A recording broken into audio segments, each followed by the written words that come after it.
Hello everyone, welcome to my channel. நம்ம இன்றைக்கி என்ன வீடியோ பார்க்க போகிறோன்னா, நெல் ஊற வச்சுருக்கோம். அதை வேக வச்சு அரிசி ஆக்க போகிறோம். அதை தான் நம்ம பார்க்க போகிறோம். இது பார்த்திங்கன்னா ஒரு 4 குண்டானில் ஊற வச்சுருந்தாங்க. ஆனால் அதில் 2 குண்டா வேவிச்சாச்சு. இப்போ மறுபடியும் அடுத்த ஷிஃப்ட்டு பாருங்க, வேவிச்சு ஆவி வருது தெரியுதா? அடுத்த ஷிஃப்ட்டு வேவிக்கும் போது நான் உங்களுக்கு காமிக்கிறேன். நம்ம சமையல் செய்கிற பாத்திரத்தில் தான் இப்போ வேவிச்சிட்ருக்காங்க. இது நம்ம குக்கரில் தான் கேஸில் செய்யும்போது இவ்வளோ கறிலாம் வராது. அடுப்பில் செய்கிறதுனால இது மேலே மண் சாம்பல் தடவி வச்சுருக்காங்க. இதை செஞ்சு வேகிச்சு முடிச்சுட்டு விளக்குனோம்னா பளிச்சுன்னு விட்டுரும். ஒன்றும் பிரச்சனை கிடையாது. நான் எல்லாமே உங்களுக்கு வீடியோ காமிக்கிறேன். வேறு எதுவும் சொல்ல நான் மறந்து போயிட்டேன். இருங்க, யோசிச்சு சொல்கிறேன். நம்ம சமையல்லாம் பார்த்திங்கன்னா நம்ம கேஸில் தான் செய்வோம், அடுப்பிலலாம் யூஸ் பண்ண மாட்டோம். ஆனால் இதுக்கு இப்படி தான் அடுப்பில் தான் செய்யணும். நெல் வேவிக்கிறதுக்கெலாம் நெல் சூப்பராக வெந்துருச்சு. அதுக்கு அடையாளமாக தான் அந்த ஆவி அப்படி பறக்கிறது. இதை ஓவராக விட்டோம்னா செருக்குட்டுன்னு 5 நிமிஷம் 10 நிமிஷம்னா சாப்பாடு மாதிரி வெந்து போயிடும். இதனால் பதமாக பார்த்து எடுக்கணும். எடுத்தாச்சு. நல்லா காய வைக்கணும். காய வைக்கும்போது முடிஞ்சால் வீடியோ காமிக்கிறேன்.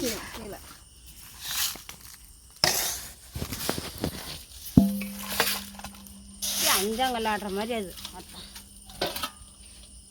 நெல்லி ஆக்கிறதுல அக்கா படுற பாடுது.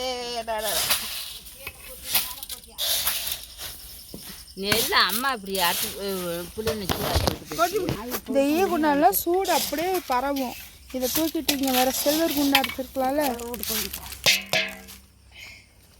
நெல் எவ்வளோ செஞ்சு போச்சு. அது செஞ்சுட்டு போய் விடுவா, குருவிக்காக தான் தெரியுது.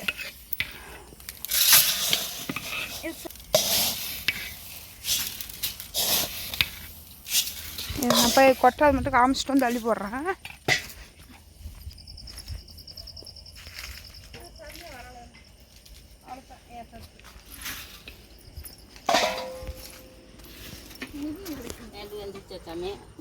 அது பார்த்தேன், இது இன்னும் பார்க்கல. கொட்டுங்க. இதை பார்க்குற பக்கம் என்ன தெரியுங்களா? அது அப்படியே நாராக உரியும். இதோ தோல் அதுதான். வெந்துருச்சு. இப்போ அடுத்த ஷிஃப்ட்டுக்கு இந்த ஆல்ரெடி இருக்க தண்ணியை வடிகட்டிட்டு திரும்ப அதே தண்ணியில் வைப்பாங்க. ஏன்னா கொஞ்சம் சீக்கிரமாக சூடு ஏறும் அப்படின்னு சொல்லிட்டு.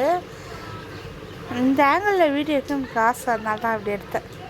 நல்லா இருக்குல்ல, பளிச்சுன்னு கட்டியாச்சு. ஆக்சுவலாக இதெல்லாம் பார்த்திங்கன்னா ஒரு தொட்டி கட்டி அந்த தொட்டிக்குள்ளே ஊற வைப்பாங்க.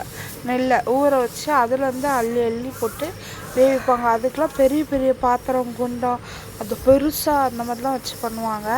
நம்ம கொஞ்சம் நெல் தான் அப்படிங்கிறதுனால கொஞ்சமாக மட்டும் இதிலே ஒரு 2 ஷிஃப்ட்டு 3 ஷிஃப்ட்டு வச்சுக்கலாம் அப்படின்ட்டு. நிலா அழகாக இருந்துச்சுன்னு எடுத்தேன். ஆனால் அது அரை நிலாவாக இருந்துச்சு, ஃபோனில் முழு நிலாவாக தெரியுது. இப்போ மறுபடியும் இதை ஃபுல்லாக ரொம்பிருச்சு. அவ்வளோதான், எல்லா நெல்லும் கொட்டியாச்சு. இப்போ தேர்ந்துருச்சு நெல். இதை இப்போ மூடி கல் வச்சுட்டு கேப் விடாமல் வைக்கணும். வச்சுட்டு அப்புறமேட்டுக்கு அடுப்பை பற்ற வச்சிட்டோம்னா பற்றிட்டு எரிய ஆரம்பிச்சுக்கும். திரும்ப நெல் வேவிச்சு முடிச்சோடனே நான் மூடுறீங்கன்னு சொல்ல மாட்டீங்க. நான் அதே வீடியோ எடுத்துகிட்டு இருந்தேன்ல, என்ன கேப்பு தெரியுது பாருங்க. இதுதான் கடைசி ஷிஃப்ட்டு. இது வெந்துச்சுன்னா அவ்வளோதான். நான் முடிச்சுட்டு உங்களுக்கு காமிக்கிறேன், இல்லைன்னா நாளைக்கு காய வைக்கும் போது காமிக்கிறேன். இப்போ மாடியை சுத்தம் பண்ணிவிட்டு காய வச்சுருக்கோம். இது ஒரு 2-3 நாள் காய வைக்கணும். நல்லா வெயில் அடிக்கணும். அப்புறம் நடுவில் கிண்டி விடணும். நிறையா வேலை இருக்குது. அப்புறமேட்டுக்கு மூட்டை பிடிச்சி அரைக்க எடுத்துகிட்டு போகணும். நான் அரைக்க போகும்போது காமிக்கிறேன்.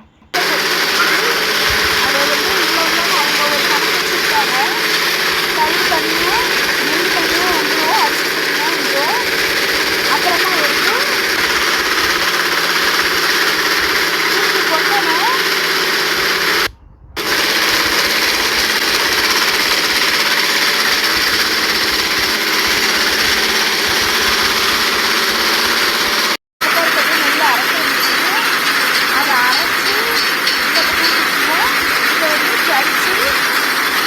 சின்ன